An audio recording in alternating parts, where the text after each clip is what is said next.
Assalamu alaikum, I'm Saadat Nisar with the e-commerce course. If you remember, we were discussing a registration form and how we can apply certain checks on that registration form to confront the user that user has done these mistakes and he should rectify those mistakes. So we had discussed, in fact, a few checks by using some if statements, if you recall. And I was telling you how we make use of the for loop to generate an invalid login name message. So let's try to connect ourselves from where we had left. You can see the for loop, the slide before you, for I equals 0, semicolon, I less than user login dot length, that is the condition to be checked. Then I plus plus, that is the incremental statement. Then there is the if statement, if user login dot char at I equals comma or user login dot char at I equals semicolon, then the alert message should state invalid login name and the value false should be returned, which means that no data would be transported to the ASP file or any application on the server side.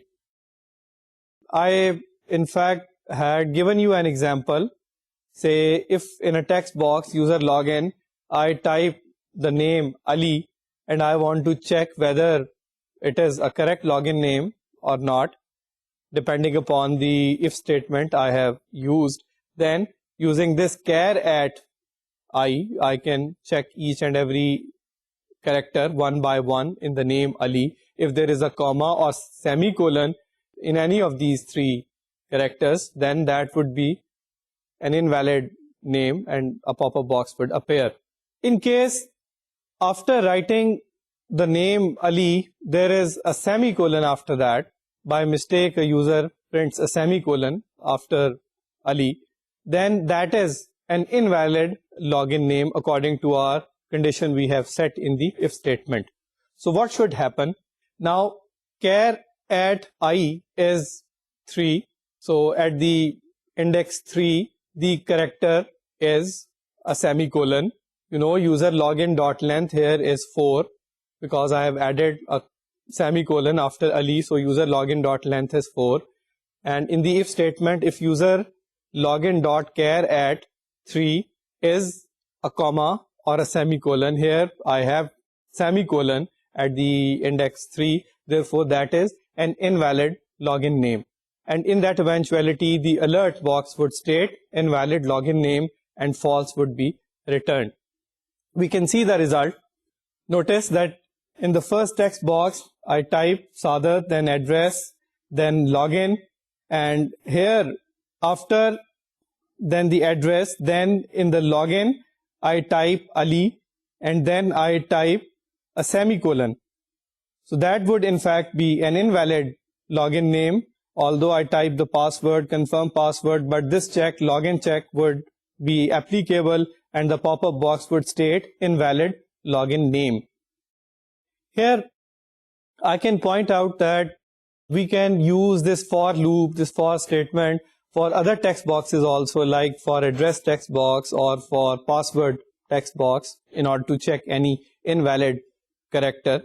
I have just given you an example in this regard for the login type of text box. Then we can also add some more special characters. I just restricted myself to comma and semicolon. We can introduce some more special characters or some other characters which I do not want to appear in the login name. There is a shortcut available in JavaScript. We can use a function char code at I. This is the function of a string object, and by using this in the particular example in the for loop, we can specify a range, and then the values we specify as a range, they can be utilized to generate some alert boxes. Like for the user login text box, if I write if user login dot char code at I greater than 30 and less than 110, then some alert box should appear, some message should appear. Now here the range that I have specified, 30 and 110, that in fact corresponds to a value specified in Unicode. Unicode is that code which is used in Java, under which the characters, digits, special characters, they are assigned some unique value in decimal. So using their decimal values, the decimal values for the characters or digits or special characters, I can specify a range, and then with the help of that range, in just one go, by using this range, I can generate my alert boxes, and I can specify some check in this regard. Now I can show you some more in the slide. There is another check I use this time. If user password not equal confirm password, then alert passwords do not match and return false. This is the last check, which indicates that if the user types a different password in the text box confirm password than the one he typed in the text box user password, then in that eventuality the alert message should state passwords do not match, and then user can obviously, after confronted with this message, he can change the passwords, he can match the passwords accordingly. If that is the case, then false would be returned by the function check values. And then in case all these conditions, they are fulfilled, they are satisfied, they are not violated, if all conditions are fulfilled, they are not violated, then true would be returned by the function check values. Let me show you the slide for this, where the passwords do not match. A message somewhat like this would appear. In the first text box, there is the name, then address, then login, then password, and then confirm password. Notice that password and confirm password, they do not match with each other, and that would result into the generation of this alert box stating passwords do not match. In case these checks, they are passed and no condition is violated, then it is returned true. And you can notice in the slide now, after return true, I close my function check values with the help of the curly bracket. This is the last curly bracket before closing the script tag. This curly bracket closes the function check values, in which I use these if statements and for loop. Then after the script tag, then the body tag stating on load equal on window load. I have used an event handler on load in the body tag, and I have kept its value on window load. That would in fact mean that when the body is loaded, the control is shifted to the function on window load. Now you can find out that this function on window load I had introduced at the top of my code at the start. So after the script tag, then there is the function on window load, and I have written a statement window.regform.userlogin.focus.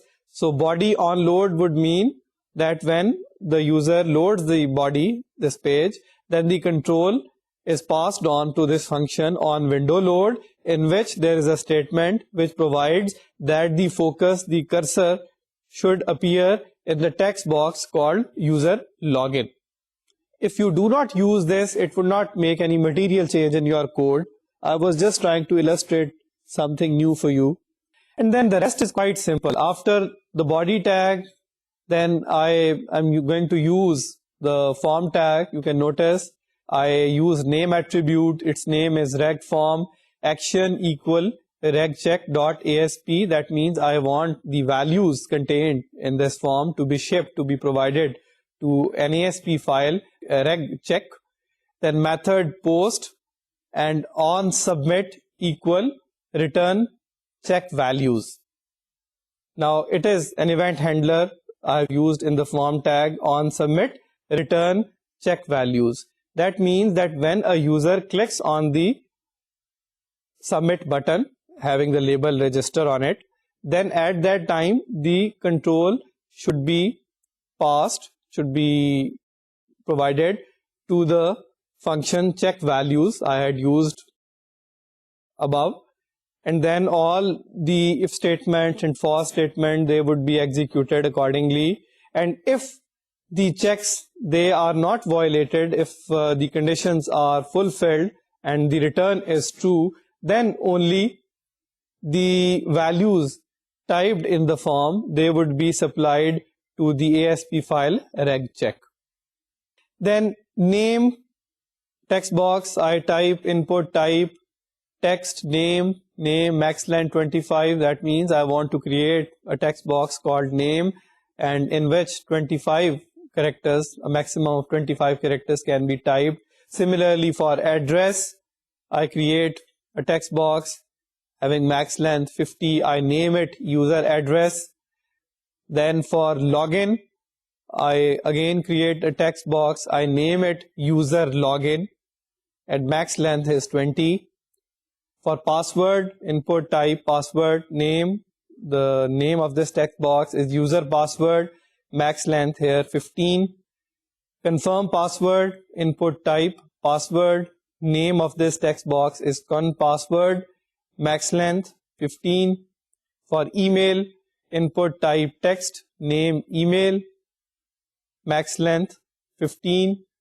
And therefore all these text boxes accordingly would be created. Then input type submit, value register, input type reset, value reset, form closed, body closed, HTML closed. So you have noticed that I was able to create a web form having different text boxes and a register button, in fact the submit button having the label register on it, and a reset button. And when the user would violate any of the specified conditions, any of the specified checks I have utilized, I have applied, then a pop-up box would appear confronting the user to rectify his mistake, and thereafter the data would be shipped to the ASP file called regcheck. So with the help of the JavaScripting we have studied so far, I believe that you are in a position to use these concepts and generate certain dynamic web pages. I think that is quite sufficient at this level for us to have this much knowledge. Now, I want to talk about XML. XML, also called the Extensible Markup Language. This language is considered to be of great utility, and it has a lot of potential in the years ahead. This is also a markup language like HTML. There are a few differences, and XML is believed to have more advantages over HTML. We'll shortly see what these advantages are.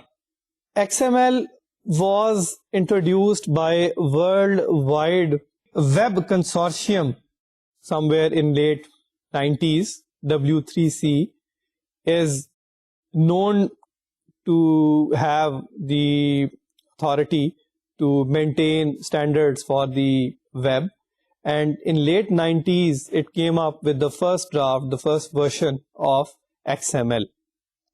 XML is believed to provide more data management capabilities to us as compared to HTML.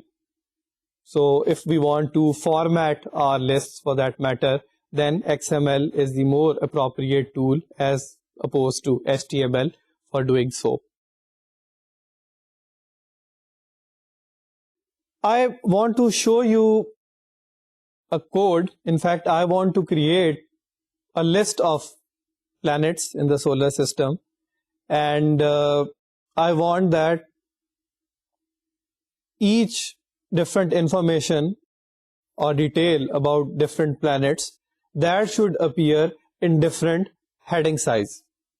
So if I use HTML, I am limited with just 6 options. You know that in HTML there are 6 different levels of headings from H1 to H6. So therefore, the different information about each planet that I can provide using HTML, I am limited to use just these H1 to H6 heading tags alone. But where I want to provide details about each planet in different ways and more than 6 different types of information I want to provide about a planet, then HTML is not suitable. So there I can use the XML. It has more advantage for me. Let's have a look at the code in HTML to create a planet list. We start with the HTML tag, then there is the head tag, then title tag containing the words planets, then head closed, then I start with the body tag. I use my H1 heading to create a heading planets. Then the heading 2, H2, it contains the name of the planet, planet name. H3 would be used for specifying distance from sun. H4 would be used for moons, for specifying the number of moons for that planet. H5 would be used for specifying the day length of the planet. So these are from H2 to H5 the heading tags which I can use to provide different information about a planet. Then subsequently you can see for the planet Mercury I use this H2 tag, and the word Mercury therefore would be written in H2 level heading. H3 indicates the distance from sun, it is 36 million miles. H4, which is for moons of this planet, here the value is none. Then H5, 176 days, so the words 176 days which relate to the day length of this planet, that information would be in H5 size heading. Then comes the detail about the planet Venus. The word Venus would be in H2 level heading. Then H3 level heading would correspond to the distance from sun. Here it is 67 million miles. H4 again none. H5 117 days, which is the day length for this planet. After that, the third planet Earth, H2 level heading I have used to indicate, to write this planet name. Then H3 is the distance from sun, 93 million miles. H4, the number of moons for this planet Earth, that is 1. So H4 is used for writing the number of moons, 1. H5, the day length for the planet Earth, it is 24 hours. That would appear in H5 level heading. Then the body closed, HTML closed. This is in fact just a list of 3 planets. So I may want to increase the list, I may want to include some more planets also, but for the time being, just for this example, I have just used 3 planets. Now let's see the result for this code in HTML. You can see the word planets that appears at the top in the H1 level heading. Then for planet name, H2 level heading was used. Distance from sun, H3. Moons, H4 level heading. Day length, H5. And then the word, the planet name Mercury, that is again in H2 level heading. 36 million miles, that is in H3 level. None is in H4, 176 days in H5 level heading. And after that, the next planet, Venus, and the Venus again is in H2 type heading. And the list goes on. Because it's a screenshot, I could not include all the result of the code you saw. Okay, we can write the same concept, the same planet list in XML also, which would provide us a greater flexibility of providing a number of details and the formatting of all such information. XML basically differs from HTML in two important respects. Number one, in XML we can define our own tags. So we are not limited to the definition of certain specified tags as is the case with HTML. Rather, we can create our own tags. So there can be a tag planet, there can be a tag address, there can be a tag distance. So we can choose appropriate names and we can, using these names, create our own tags. This is the first basic difference between XML and HTML. The second major difference is that whereas the HTML tags, they provide instructions as to how to show a particular text or data or information. In case of XML, these tags, they do not provide any such information or any such instructions as to how the text should look like. On the other hand, the XML tags which we can create on our own, they only give us the hint, the information about the content, the information which is included in these tags. So by looking at the tag, we can understand that what type of data or information is enclosed in this XML tag. These are the two major basic differences between HTML and XML. Now, in order to highlight these differences, I would like to show you the same example of planet list in this start with the angular brackets again, then there is a question mark, XML version equal 1, question mark closed, then the angular bracket closed.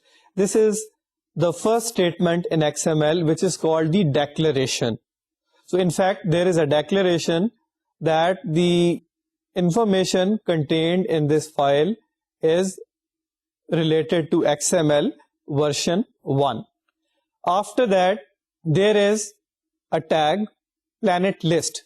In XML, we call that the root element tag. So planet list, the second line and the last line of this code closing planet list, both these tags, they are called the root element tags. And within these root element tags, all different elements or tags are contained. The first element that appears is planet and name equal Mercury. This element planet is called the child element of the root element planet list, and it has got its corresponding closing. You can see with the slash planet, I close this planet element. In turn, this planet element has got its child elements. In this example, there are 3 child elements for this planet element.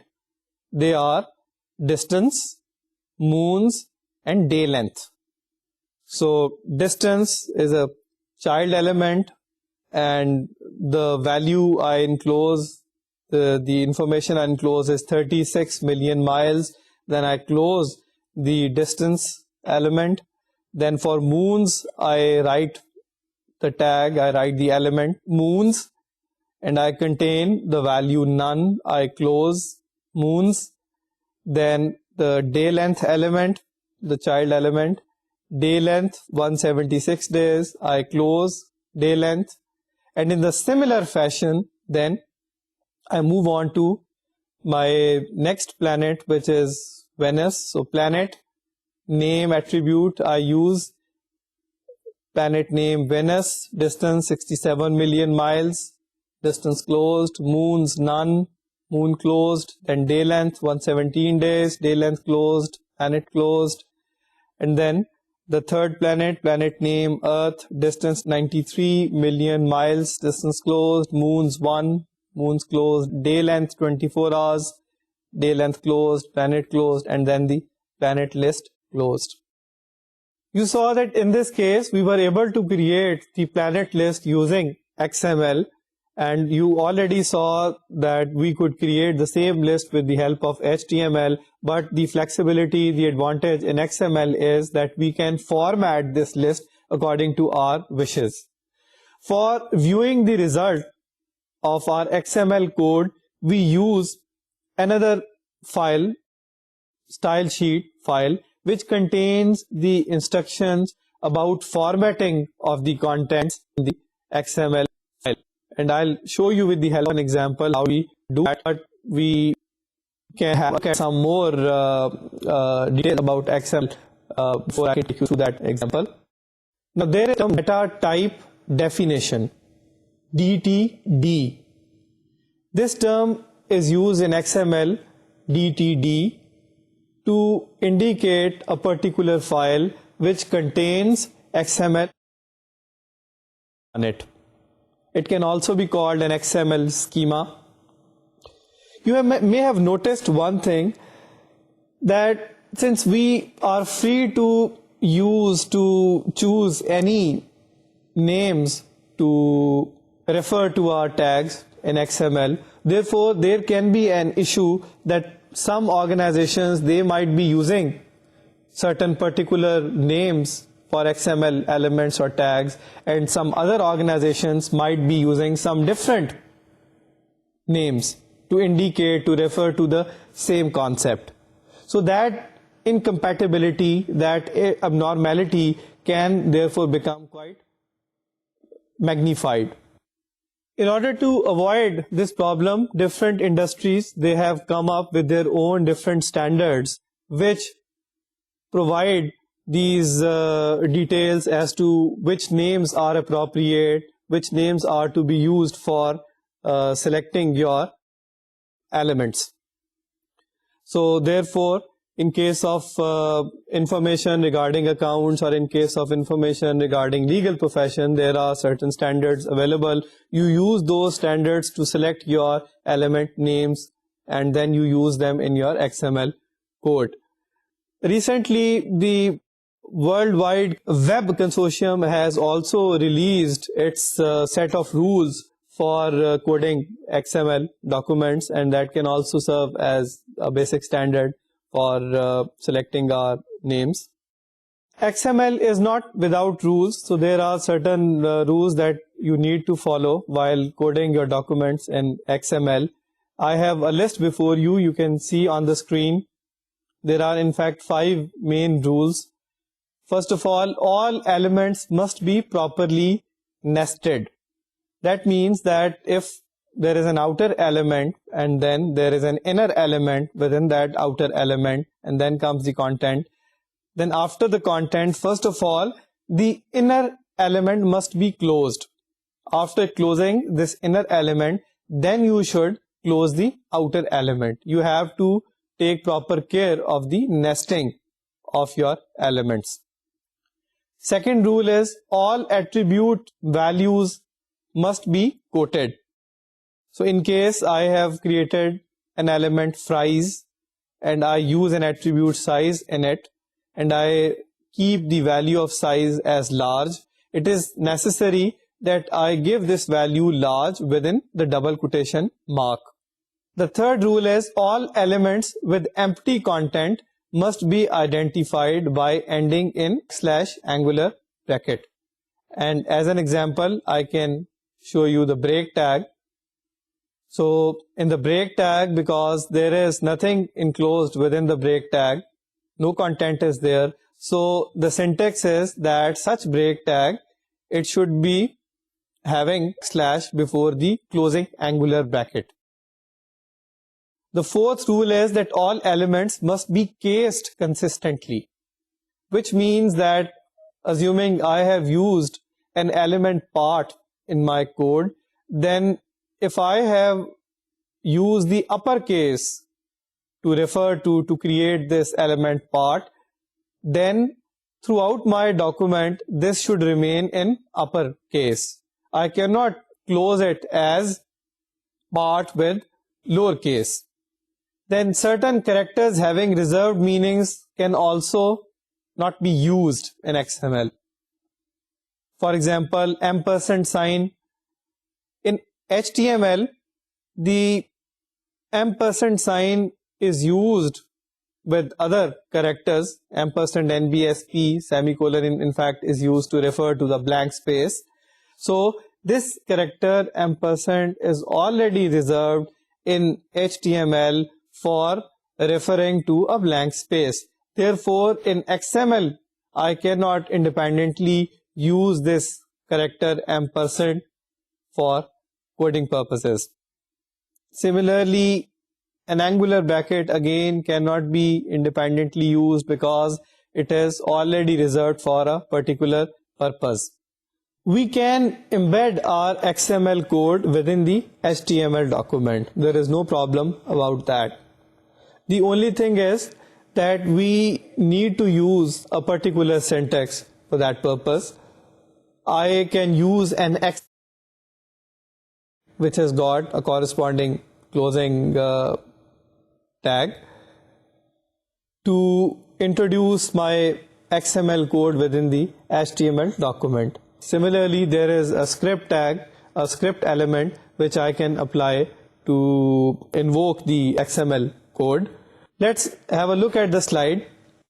You see there is the HTML code, HTML tag, then the head tag, title tag, XML example, then the body tag, and I write H1 heading HTML text here.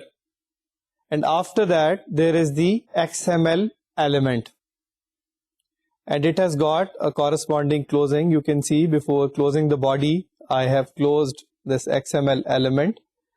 It is now holding another element which is the meal element, and the meal element is also closed. Then within the meal element I have used a child element burger, and the burger has a child element name, and I have given it a name spicy, name closed, then burger closed, meal closed, XML closed, body and HTML closed. This is just to show you how I can use the XML element to embed my XML code into the HTML code. Wherever I want the script element to be used, then the syntax is I write script language equal XML, and then type equal text oblique XML, and then there would be some XML code in between, and I then close the script element. XML files are translated using another file which contains instructions about the formatting of the content contained in the XML file. Usually the extensible style sheet language XSL, which is a tool, which is a language that is used to view the results of our XML code. Now, this XSL file would be carrying some instructions about the format introduced to the contents in the XML file, and thereby all the contents contained in the elements of the XML file would accordingly be shown for us. This XSL file, extensible style sheet file, needs to be read by a program. Some program should be there to read this XSL file. Normally the Java programming is used for that, and in Java we can write certain programs which have the capability to read this XSL file which contains the formatting details, and accordingly it can apply these formatting details to the XML code. Such Java programs that have the capability to read an XSL file are called XML parsers. So in the slide you can see that there would be an XML parser, and it would read the XSL file, and then accordingly it would format the XML content contained in the XML file. On the left you see there is a computer machine, a client machine, a PC, and in the step number 1 an HTTP request for an XML document is sent over to a web server. The web server in step number 2 requests an XML document from the XML database, a database where these XML documents are residing. A request is generated by the web server to that XML database. In the step number 3, the XML parser program, it can run on an XML database server or on the web server, formats the data using a style sheet. So there would be on the server side an XML parser, a program, and it would read the XSL style sheet, and reading that XSL style sheet, it would come to know that these particular formatting instructions are there.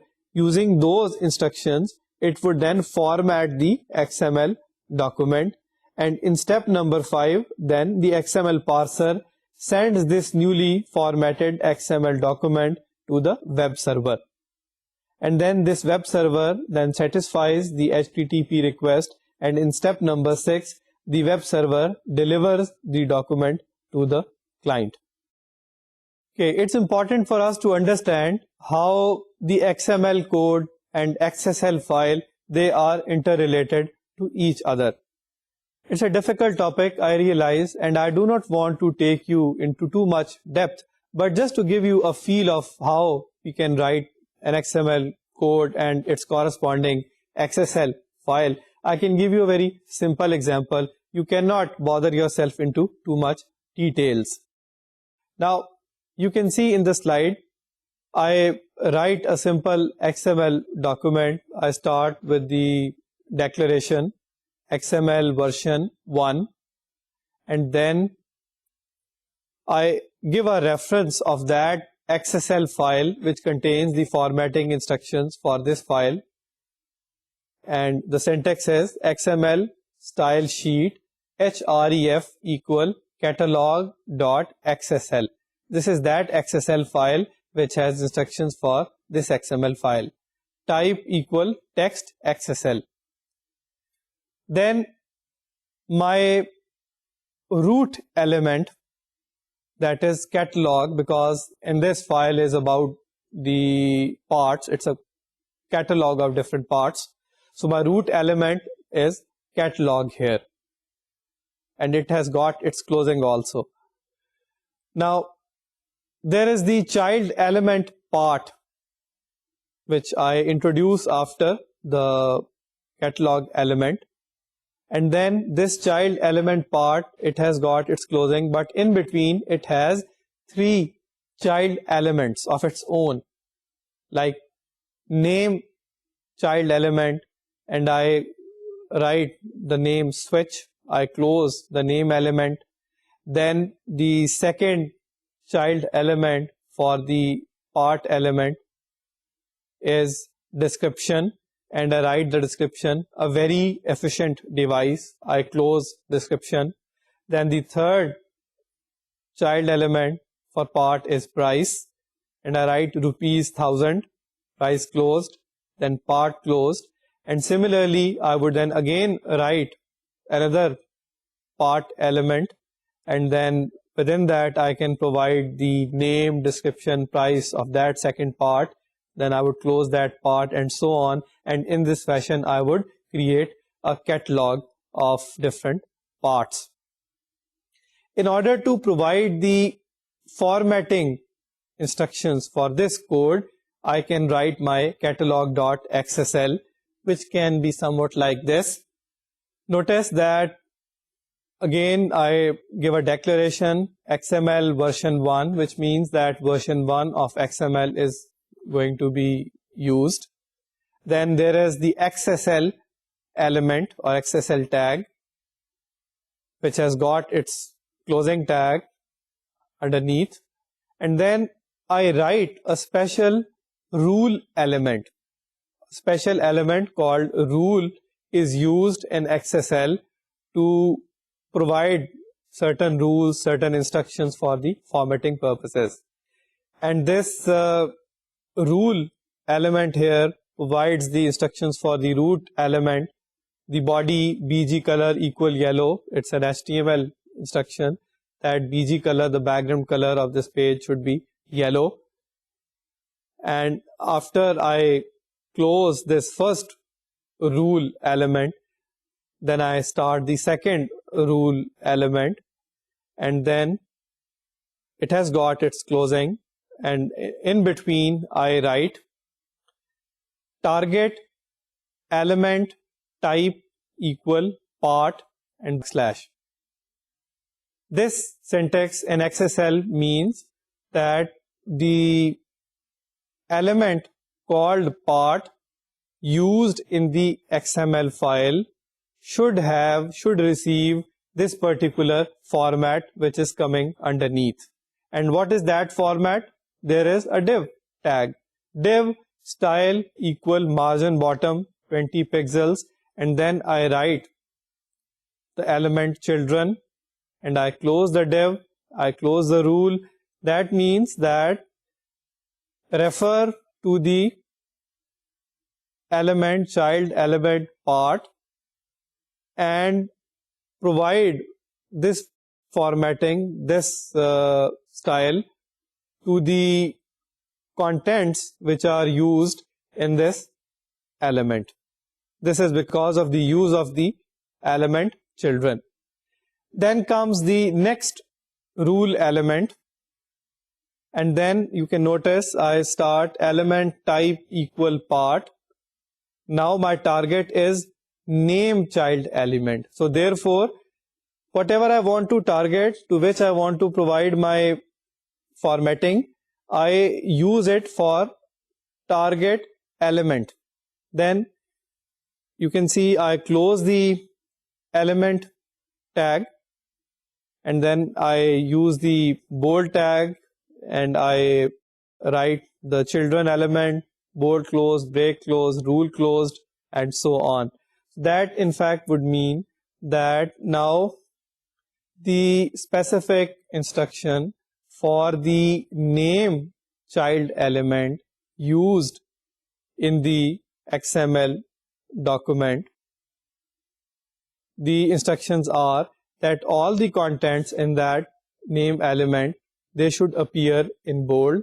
There should be a break between the lines, and then accordingly the result should be shown to us.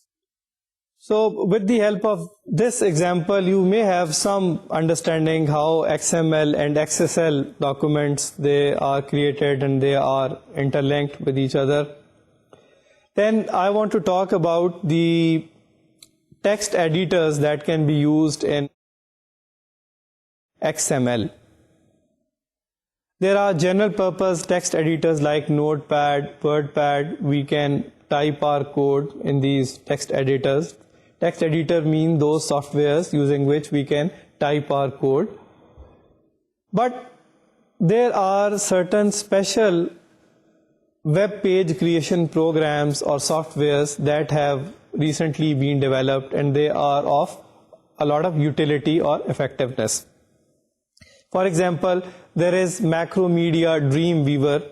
This is a tool, a software which can be used as a text editor. We can write our code using it, and the benefit of using Dreamweaver would be that our angular brackets or semicolons, they are automatically generated. Moreover, it can also create two windows for us. In one window, we can have the result of our code, and in the other window, there can be the code itself. Therefore, the editing job becomes very easy for us. If we want to make any modification in the code, we do that change, and we can simultaneously see that resulted into this particular result. Then Microsoft Front Page again is a very useful tool. Microsoft Front Page can generate the tags for us. What we can do is, for example, we can drag and drop an image the front page on a file, and then what happens is that front page would automatically create the tags which would mark the position of that image. So in this way, it can write the code for us according to the result we want to appear. In case of XML, I can point out two important text editors. One is Epic editor and the other is Turbo XML. There are others also, but these are two more frequently used ones. And they can also facilitate the editing job. They indicate the tag validation, all these things they can do for us. Let's conclude our lecture for today at this point. Inshallah, in our coming lecture, we'll be discussing client-side, server-side processing. We shall also review some examples in relation to active server pages. It's Allah Hafiz.